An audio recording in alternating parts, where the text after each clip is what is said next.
वालेकुम students students आज हम एलएलबी पार्ट 4 के क्वेश्चन 7 आर्टिकल 10 को डिस्कस करेंगे। इसके अलावा मैंने पीछे बहुत सारी वीडियोस 1970 कॉन्स्टिट्यूशन ऑफ पाकिस्तान के जो इम्पोर्टेंट क्वेश्चंस हैं जो पंजाब यूनिवर्सिटी में आ सकते हैं वो मैंने डिस्कस किए हैं, उन पे मैंने नोट्स प्रोवाइड किए हैं। तो आज हम आर्टिकल 10 को डिस्कस करेंगे। सबसे पहले हमने वही चीज़ देखनी है कि क्वेश्चन में वो हमसे कैसा क्वेश्चन करेगा और हमने इसको कैसे आंसर करना है। एक आर्टिकल 10 है या एक आर्टिकल 10A है, इन दोनों में पजल नहीं होना। आर्टिकल 10 जो है वो safe guard relating to arrest and detention है, और आर्टिकल 10A जो राइट टू फेयर ट्रायल है, उस पर अलग से एक ब्रीफ में वीडियो दूंगा, उस पर बकायदा नोट्स प्रोवाइड करूँगा। अब समटाइम्स तो वो डायरेक्ट पूछ लेगा कि स्कोप ऑफ फंडामेंटल राइट्स बताओ जी, और डिस्कस करो special reference against arrest and detention के अंडर आर्टिकल 10 मेंशन कर देगा। लेकिन समटाइम्स वो जस्ट इसकी स्टेटमेंट ही दे के क्वेश्चन पूछ सकता है। Sorry, safe guard relating as to arrest and detention, जी वो बताओ। ये ऐसा हमारा लॉ ऑफ टॉर्ट का क्वेश्चन आया था कि विकेरियस लाइबिलिटी, तो वो उसकी जस्ट उन्होंने डेफिनेशन दे के क्वेश्चन मार्क लगाया हुआ था कि बताएं ये क्या है।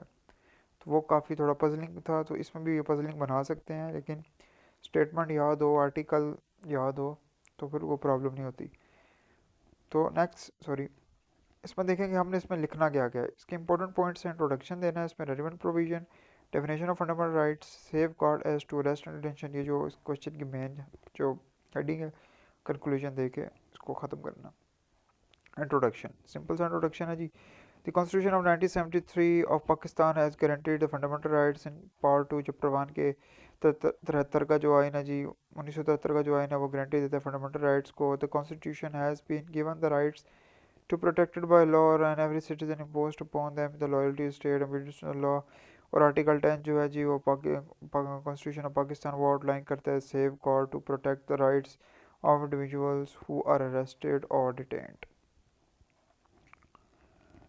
और इसके रेलिवेंट प्रोविजन जो कि आर्टिकल 10 की स्टेटमेंट है और वो मेंशन भी है, लेकिन अगर मेंशन ना भी हो तो स्टेटमेंट से आपको पता होना चाहिए कि आर्टिकल 10 इसकी रेलिवेंट प्रोविजन है of 1970 constitution of Pakistan, relate करता है safe guard of person as to arrest and detention. Arrest बोलते हैं गिरफ्तारी को, और डिटेंशन बोलते हैं हिरासत में, किसी पर्सन को हिरासत में लेना। और उसमें डेफिनेशन ऑफ फंडामेंटल राइट्स, क्योंकि फंडामेंटल राइट्स के जितने भी क्वेश्चन होंगे उसमें स्टेटमेंट में फंडामेंटल राइट्स आएगा या उसके आर्टिकल आएगा, तो फंडामेंटल राइट्स की डेफिनेशन आपने लाजमी देनी है। सिंपल सी डेफिनेशन है, एक ही डेफिनेशन अगर आर्टिकल 8 आता है 10 आता है तो ये एक सेम डेफिनेशन आप रिपीट कर सकते हैं, क्योंकि वो उसमें मस्ट लिखनी ही लिखनी है।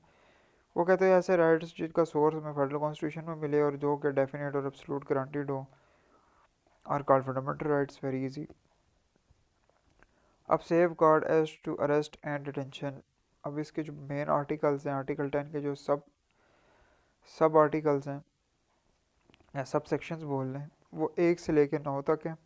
अब ये वीडियो थोड़ी बड़ी होने जा रही है तो उसको ज़रा समझ के और पूरी देखिएगा ताकि एक एक आर्टिकल समझ आए।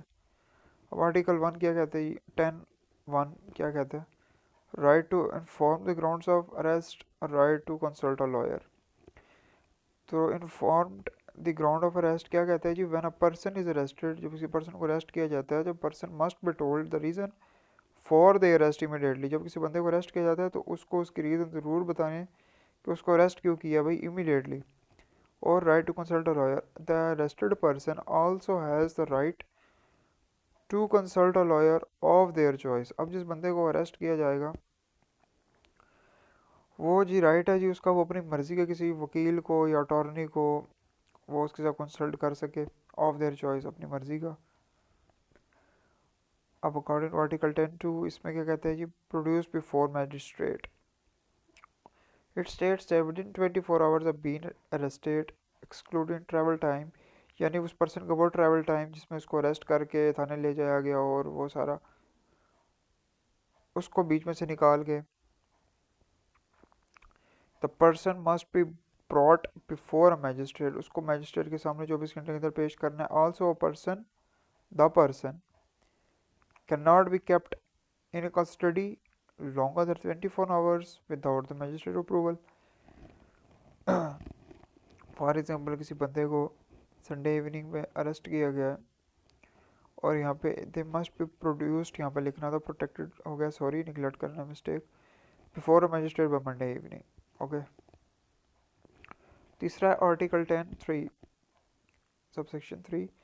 इसमें हम exceptions for preventive detention discuss करेंगे। उसमें कहते हैं क्लॉज 1 और क्लॉज 2 वो does not apply to any person who is arrested और detained under any law providing for the preventive detention.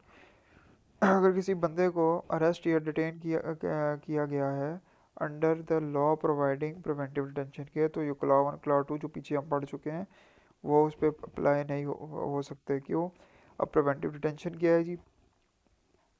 Is a type of detention where a person is detained without trial for the purpose of preventing them from committing a crime or for maintaining public order। यानी ऐसा बंदा जिसको बगैर किसी trial के detain किया गया हो कि खदशा हो कि वो ऐसा क्राइम को कमिट कर देगा जो पब्लिक ऑर्डर के या मुल्क के लिए नुकसानदा हो, तो उस बंदे पे ये वो पिछले दोनों जो आर्टिकल्स हैं क्लॉज 1 क्लॉज 2 वो अप्लाई नहीं होंगे। अब अकॉर्डिंग टू आर्टिकल 10(4) अब ये इसमें हम डिस्कशन करनी है हमने preventive detention law deals with limitations on preventive detention और review board क्या है जी। अब preventive detention law deals with, अब ये law deal करता है उन persons के लिए an act in a manner prejudicial destructive harmful damaging जो भी आप इसी लगे to the integrity security or defense of Pakistan और act against the external affairs of Pakistan और act against the public order, यानी ये लॉ उसके लिए डील करता है जो हार्मफुल हो या डैमेज करे सिक्योरिटी और डिफेंस ऑफ पाकिस्तान को, उस पर ये लागू होता है प्रिवेंटिव डिटेंशन लॉ। अब second limitations on preventive detentions वो फॉलोइंग है जी। No person can be detain for preventive purpose or more than 3 months according to this law. 3 महीने से ज़्यादा उसको डिटेन नहीं किया जाता सॉरी प्रिवेंटिव पर्पस के लिए। If the detain continues the beyond the first 3 months, the review board must review the case every 3 months and report on sufficient case for detention। यानी अगर किसी बंदे को बियॉन्ड या 3 महीने से ज़्यादा डिटेन किया जाता है तो रिव्यू बोर्ड होता है। रिव्यू बोर्ड एवरी 3 months वो उसकी रिपोर्ट बनाता है, चेक करता है उस सफिशेंट केस की। रिव्यू बोर्ड क्या है? The review board the appropriate suitable or relevant review board is responsible for reviewing the case of for preventive detention. अब रिव्यू बोर्ड जो है वो एक सूटेबल या रेलिवेंट रिव्यू बोर्ड वो रिस्पॉन्सिबल है और view the case for preventive detention को देखना है। इसमें 2 तरह के रिव्यू बोर्ड हैं। एक review board sorry under federal law है और दूसरा review board under provisional law है, प्रोविंशियल लॉ है। उन दोनों को डिस्कस करते हैं। Review board under federal law, it is appointed by the Chief Justice of Pakistan.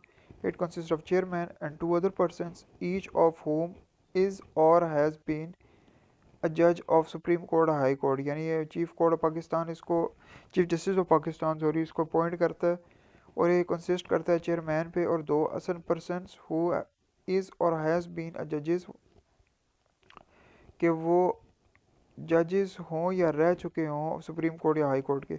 और अंडर प्रोविंशियल लॉ क्या है जी? ये भी important by the chief justice of the high court concern है। It consist of chairman, chairman पे consist करता है एक और and 2 other persons each of whom is or has been a जज of high court. According to article 10(5) इसमें कहते हैं जी communication of grounds can states one person detain under preventive detention. जब किसी बंदे को डिटेन किया जाए प्रिवेंटिव डिटेंशन के जरिए, the authority making the order must communicate the grounds for the detention within 15 day, 15 दिन के अंदर अंदर मस्ट कम्युनिकेट द ग्राउंड्स करे। Also gave the person an opportunity, उस बंदे को अपॉर्चुनिटी दे to make a representation against the order. However, the authority may refuse to disclose certain facts if it is against the public interest to do so। लेकिन अथॉरिटी को ये वो कर सकती है ऐसे refuse to disclose certain fact, ऐसे फैक्ट्स को डिस्क्लोज करने से अगर वो पब्लिक इंटरेस्ट के अगेंस्ट हो। आर्टिकल 10(6) क्या कहता है जी? ऑर्डर शेल फर्निश, वो कहता है जी the authority making the order shall furnish हो जी to the appropriate review board को all documents relevant to the case. However अगर कोई सूरत बनती है कि सर्टन डॉक्यूमेंट्स अथॉरिटी बिलीव करती है कि वो शुड नॉट बी डिस्क्लोज न पब्लिक डिस्क्लोज ना किए जाए, certificate sign by the certificate होगा जी, और सर्टिफिकेट पे सेक्रेटरी साइन करेगा तो government concern must be produce to support this claim. Number 7 according to article 10(7), इसमें हम डिस्कस करेंगे limit on total period of preventive detention or limit does not apply. अब लिमिट ऑन टोटल पीरियड क्या है जी? If someone detain under a law that allows for preventive detention, then they cannot kept in detention for more than 8 months। 8 महीने से ज़्यादा preventive detention के अंदर detain नहीं कर सकते in case of the manner prejudicial to public order, or या 12 महीने in any other cases. This limit ये लिमिट स्टार्ट होती है the day of the person was first detained. अब लिमिट डज नॉट अप्लाई, अब ये 8 माह और 12 माह की लिमिट कुछ ऐसे इंडिविजुअल पे उन पे अप्लाई नहीं हो सकती। हाउएवर दे कैन बी और may be kept in unlimited detention, कुछ ऐसे पर्सनस पे भी अगर ये अप्लाई 8 माह और 12 माह नहीं होते, क्योंकि उन पे अनलिमिटेड डिटेंशन भी हो सकती है और इससे ज़्यादा भी 8 से और 12 माह से ज़्यादा भी डिटेन किया जा सकता है। वो कौन से बंदे? Those who are working, those who are लिखना है, sorry, those who are working for or receiving instructions from enemy, those who are acting or attempting to act in a manner that are harmful to the integrity, security, and defense of Pakistan, or those who commit or attempt to commit in any act that is considered anti-national। अब according to article 10(8) इसमें कहते हैं the place of detention जी। अब जो appropriate review board होगा वो determine करेगा the place of detention for the person being detain, उसको कहाँ पे रखा जाए उसकी डिटेन अंदर प्रिवेंटिव डिटेंशन के। और रिव्यू बोर्ड वो ऑल्सो फिक्स करेगा reasonable substances allowance for the person family, यानी जिस बंदे को प्रिवेंटिव डिटेंशन की डिटेन किया जाए, पहली चीज़ तो रिव्यू अप्रोप्रिएट रिव्यू बोर्ड जो उसकी प्लेस ऑफ डिटेंशन दे करेगा जी। दूसरा उसकी फैमिली के अगर वो फैमिली का वाहिद फ़र्द है कफालत करने वाला, तो उसके फैमिली के लिए कुछ अलाउंस रखी जाएगी कि उनका गुजर बसर चलता रहे, क्योंकि क्रिमिनल तो ये था ना, फैमिली का कोई कसूर नहीं, फैमिली उसकी सफ़र ना करे। और नंबर 9 जो according to article 10(9) sorry, in article 10 I will discuss exceptions for enemy alliance। It states that nothing in the article shall apply to any person who for the time being is an alien or enemy, यानी कि उस बंदे पे apply नहीं हो सकती, उस person पे अप्लाई नहीं हो सकती जो दुश्मन ममालिक है या किसी और मुल्क का है। ये सिर्फ और सिर्फ जो सिटीज़न ऑफ पाकिस्तान है ये उन पे अप्लाई होगा। Conclusion, to conclude that Article 10 of 1973 Constitution of Pakistan provides safeguard as to arrest and detention.